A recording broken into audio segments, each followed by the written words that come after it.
अगर आप अपने आप को हील करने की सोच रहे हैं, अपने माइंड को रीप्रोग्राम करना चाहते हैं, तो इन 5 बातों का खास ख्याल रखना है। माय डियर वंस, मैं आपको पूरा डिटेल में समझाऊंगी कैसे इन 5 बातों का खास ख्याल रखकर आप अपने आप को इजीली हील कर सकते हैं। पहली बात, जहां पर भी आप डेली फोकस करते हैं वो धीरे धीरे आपकी आइडेंटिटी क्रिएट कर देता है।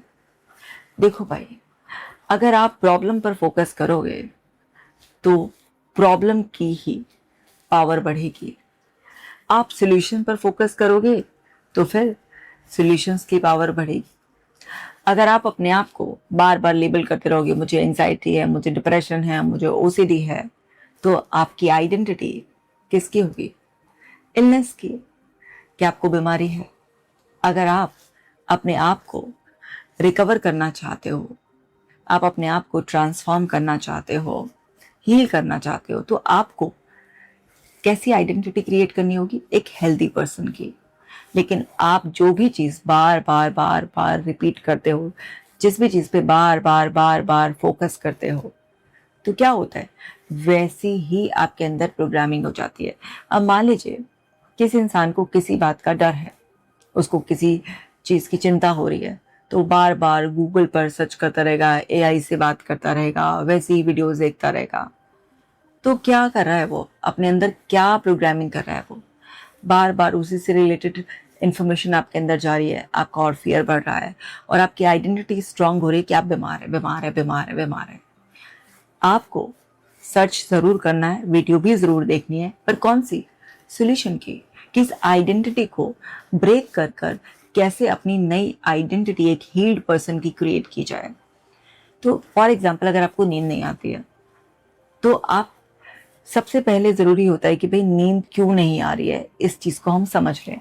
क्या हमारा सोने का टाइम इरेगुलर है, या हम बहुत ज़्यादा कैफीन इंटेक कर लेते हैं हम, या फिर हम ना बहुत एंग्शियस है किसी बात को लेकर, डरे हुए हैं, कुछ भी ऐसा है कि बहुत हमारे एनवायरनमेंट में अनप्रेडिक्टेबल चल रहा है, कोई ऑन गोइंग इशू चल रहा है, या कोई फिजिकल कंडीशन ऐसी है। जैसे कई बार लोगों को थायराइड होता है तो उसमें भी उनको नींद का कुछ डिस्टर्बेंस होता है, कुछ और फिजिकल डिस्कम्फर्ट है, बहुत हाई फीवर है, या बॉडी में कोई चोटें हैं जिसकी वजह से नींद डिस्टर्ब हो गई है।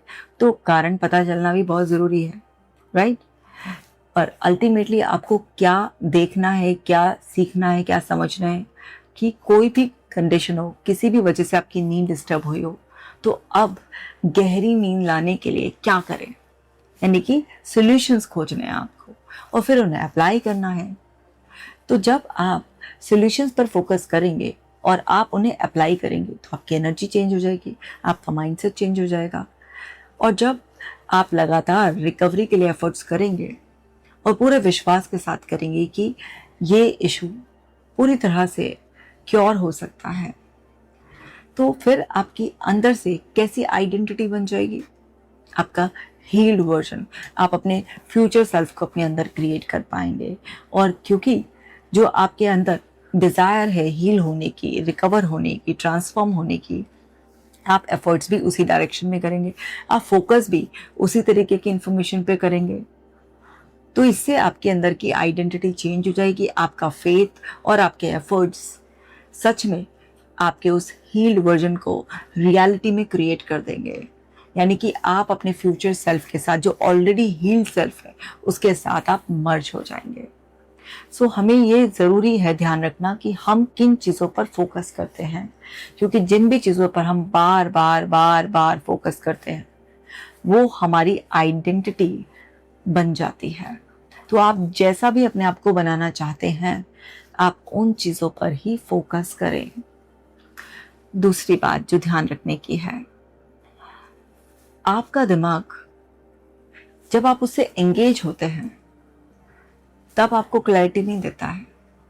जब आप ऑब्जर्व करना शुरू कर देते हैं, ऑब्जर्वर मोड में रहते हैं, तब आपको क्लैरिटी आनी शुरू होती है। आपने ज़रूर एक्सपीरियंस किया होगा कि आप अगर हर वक्त एंगेज रहते हैं, कभी भी खाली नहीं बैठते हैं। जैसे कभी म्यूज़िक चला लिया, आप चाहे कार में जा रहे हैं, घर में भी बैठे म्यूज़िक चला लिया, कोई पॉडकास्ट लगा लिया, मतलब हर वक्त कुछ ना कुछ आपको एंगेजमेंट चाहिए।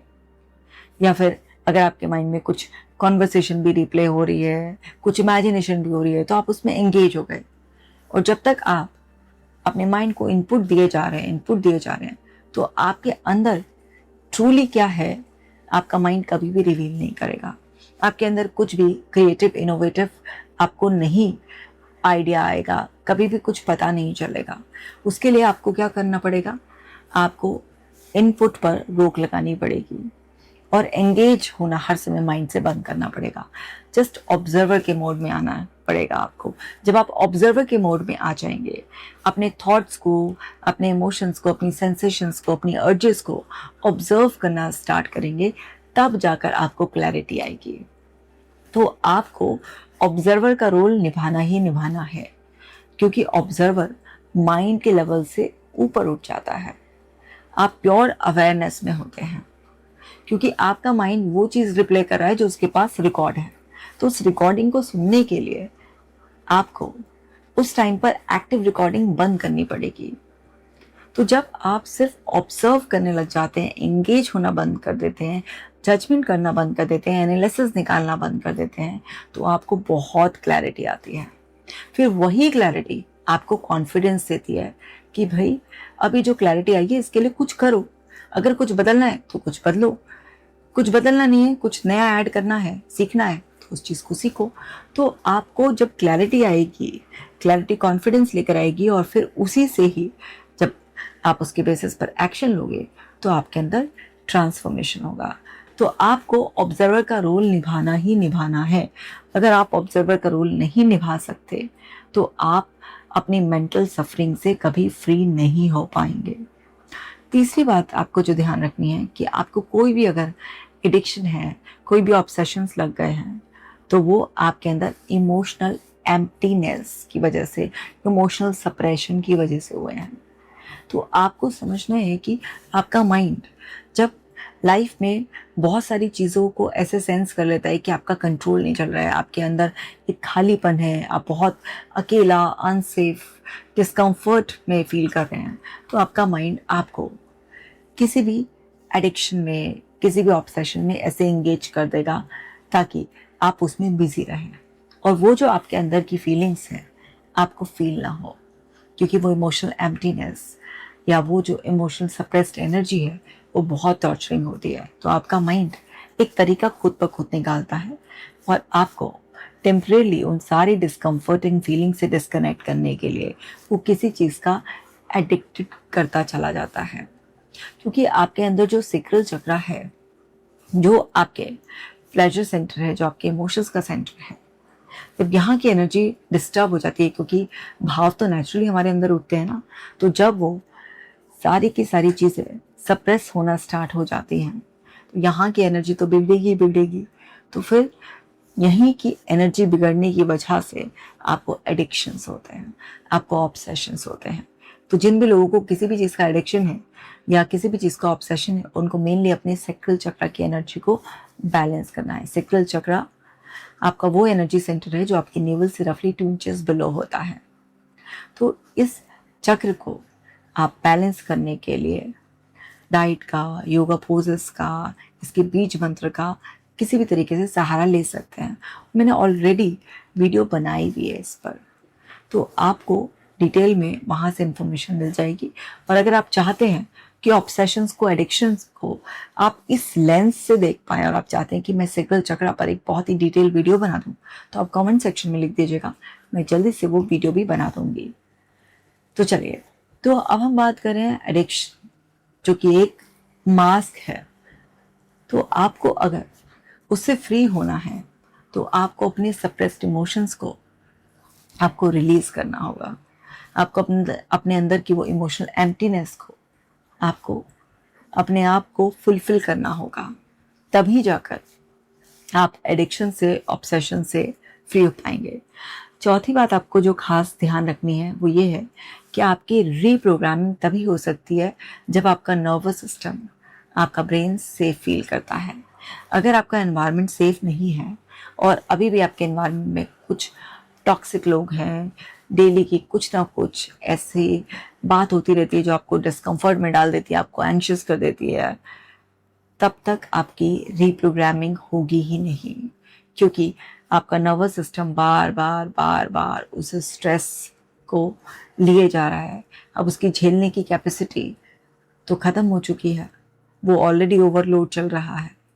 आप वैसे इमोशनली इतना रिएक्ट कर रहे हैं, पैनिक में हैं, कंट्रोल करने की कोशिश कर रहे हैं। तो चाहे आप ओसीडी सफ़र कर रहे हो, आप डिप्रेशन से, आप एंग्जाइटी से या किसी और इशू से, आप तब तक रीप्रोग्राम नहीं हो पाएंगे जब तक आपके एनवायरनमेंट से किसी भी तरीके का थ्रेट पूरी तरह से ख़त्म नहीं हो जाए। तो आपको अपने एनवायरनमेंट को पीसफुल करना ही होगा। जब आपका एनवायरनमेंट पीसफुल हो जाएगा तब आपके पास वो सारे एफर्ट्स डालने की एनर्जी भी खुद ब खुद अंदर से महसूस होगी, और जो आप अपने ब्रेन को सिखाएंगे तो आपका ब्रेन उसे रिसीव कर लेगा। क्योंकि एक तरफ आप उसे अफर्मेशंस के थ्रू, मेडिटेशन के थ्रू, कुछ रिटन प्रैक्टिस के थ्रू ये सिखाने की कोशिश कर रहे हैं कि चलो भाई मेरी आइडेंटिटी चेंज करो, चलो भाई मुझे अपने बिलीफ चेंज करने हैं, मुझे अपनी सफरिंग ख़त्म करनी है। और एक तरफ आपका ब्रेन सेंस कर रहा है कि अभी भी इन्वायरमेंट में इतना खतरा प्रेजेंट है, तो वो कभी भी आपका यकीन नहीं करेगा और कोई भी प्रैक्टिसेस आपकी काम नहीं करेंगी। देखो, आपके ब्रेन को ये मतलब नहीं कि खतरा ए सिचुएशन से आया या बी सिचुएशन से आया है। जैसे एक नदी है, उसमें अगर आप एक साधारण सा कंकड़ डालोगे तो भी पानी में उछाल आएगा, अगर आप उसमें अनमोल हीरा डालोगे तो भी उसमें पानी में उछाल आना ही आना है।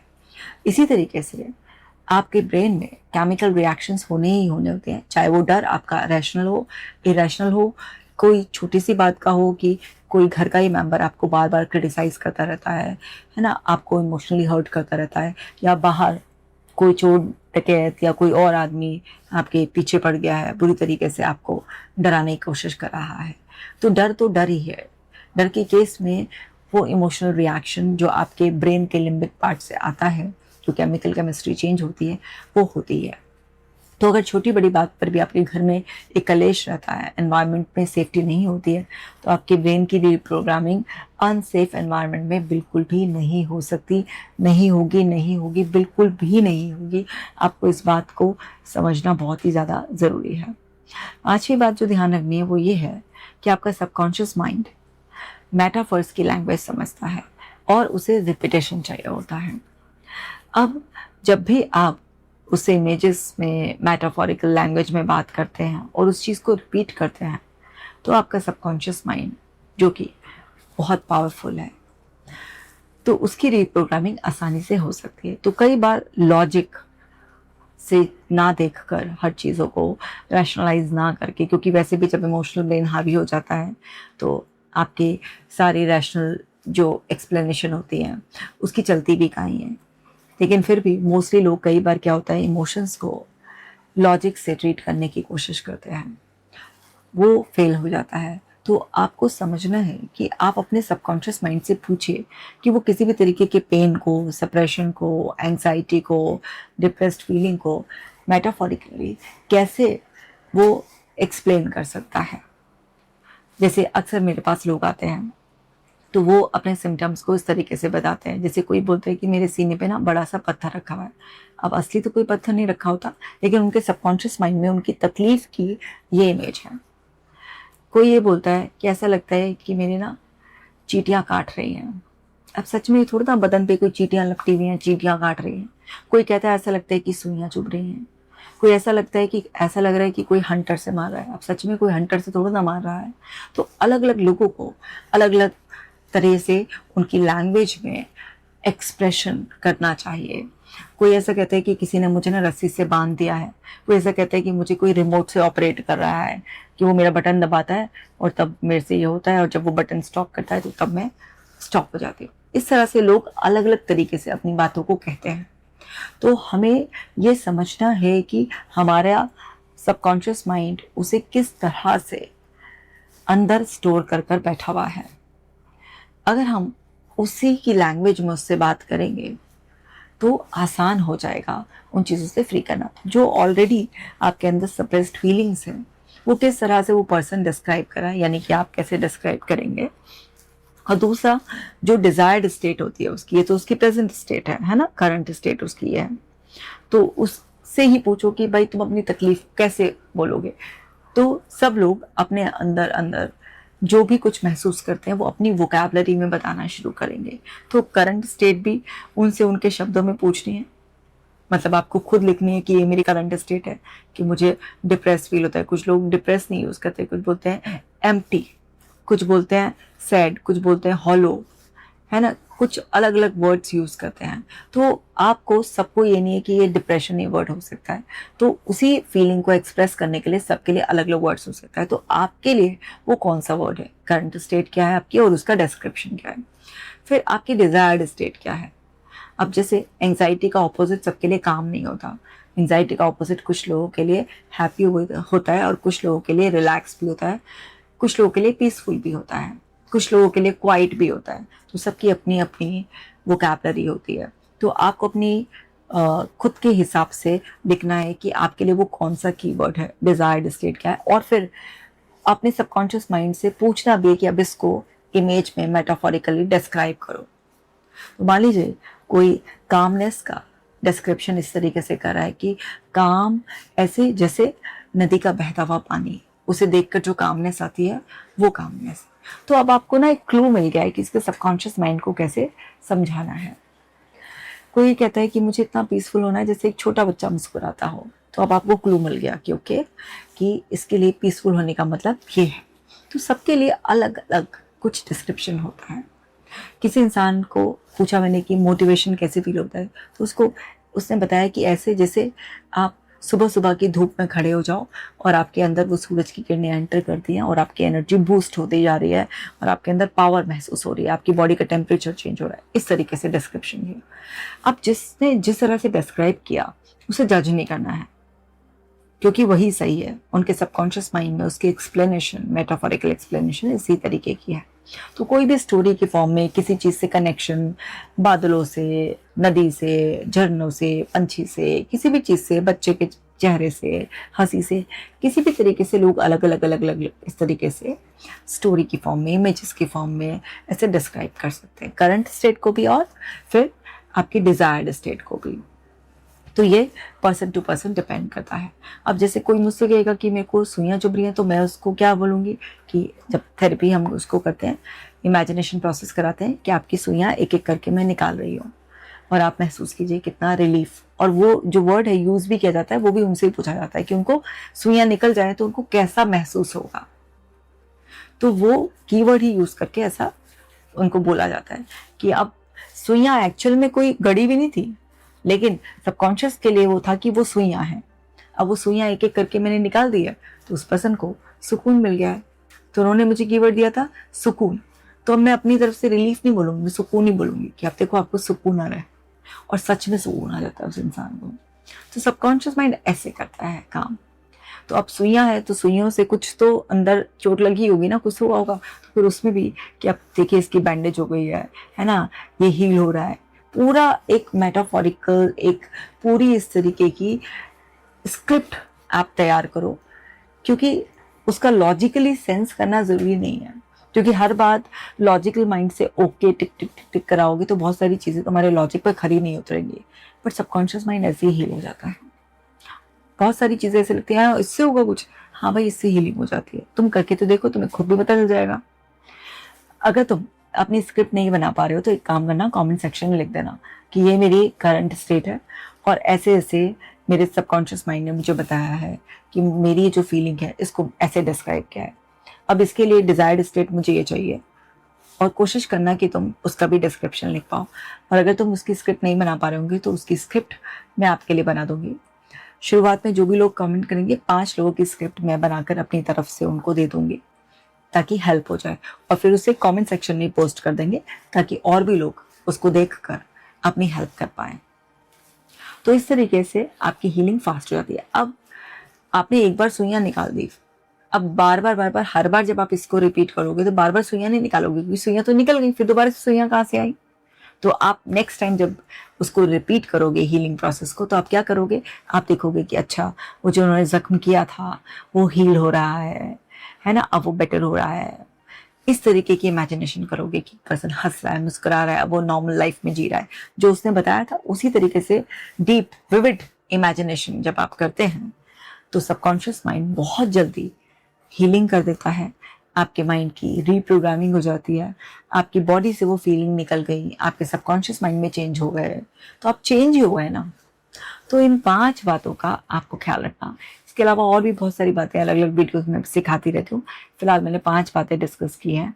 इन 5 बातों का ख्याल रखोगे तो हीलिंग बहुत फास्ट हो जाएगी। दूसरा, ब्रेथ वर्क करना, मेडिटेशन करना, डाइट, एक स्केड्यूल फिक्स करना, ये सब तो बहुत इंपॉर्टेंट है ही। ऐसी और भी amazing helpful solution oriented videos में बनाती रहूँगी। आप अपना खास ख्याल रखना।